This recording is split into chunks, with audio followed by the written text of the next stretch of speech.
Back in the 19th century, people didn't really know what caused diseases. Now, there was a theory, the so-called the miasma theory, which stated that bad air is responsible for diseases. So if you inhale the bad air, whatever that means, right, then you become ill. It's not completely wrong, really, because many disease-causing organisms, many pathogens are indeed spread through the air, but the details were really not known, and bacteria were not known to actually cause diseases. Now enter Robert Koch. He was a country doctor in rural Germany in the 1870s. He didn't have any university lab, he did not have any institution behind him or any assistance, well, at least not at the beginning. Later on he got quite famous. He was a country doctor who watched people and animals die of diseases that he could not explain, and I can imagine that this frustrated him quite a bit.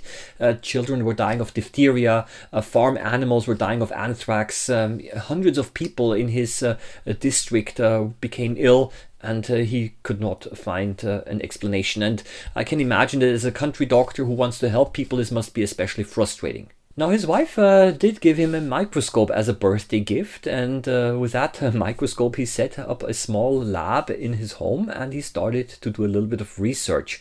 And this was probably the small start to a very big discovery. Well, most people don't know what anthrax is, so a short explanation. It's a bacterial disease which is primarily affecting livestock animals, farm animals.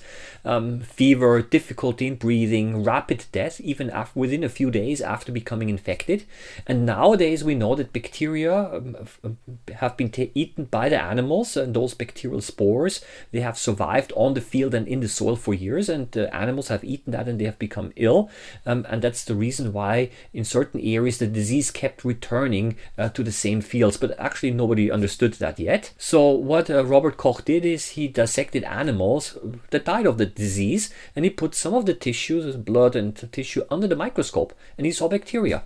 Right, in every infected animal that whose tissue he put under the microscope, he saw those bacteria. And healthy animals, of course, you want to have a control. Healthy animals did not have them.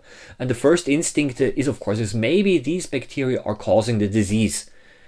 However, there's a problem here, because when you're seeing bacteria in a sick animal, it's not proof of anything yet, because he reasoned maybe those bacteria are a side effect. Maybe they are appearing because the animal is already dying and ill for another reason, and maybe somehow those bacteria appear. So just to give you a short analogy here, a wedding ring is correlated with being married, but it does not make you married, obviously. And he realized the same thing. There is a difference between correlation and causation, and therefore he said, if I want my investigations to really have a solid basis, then I need to do an experiment here. And he actually came up with an experiment and he actually proved it.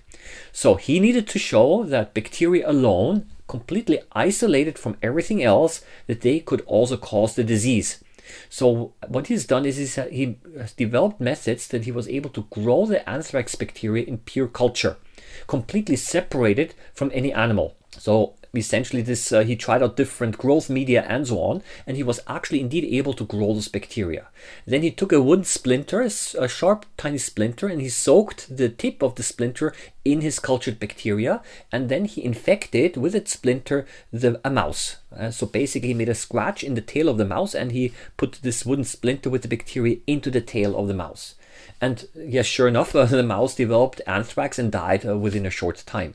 Again, he was able to recover the bacteria from that mouse. He was able to grow them again in pure culture, and he was able to repeat this over and over again. The central point is that, again, there was no direct contact between animal to animal. Only the pure culture was passed on between them.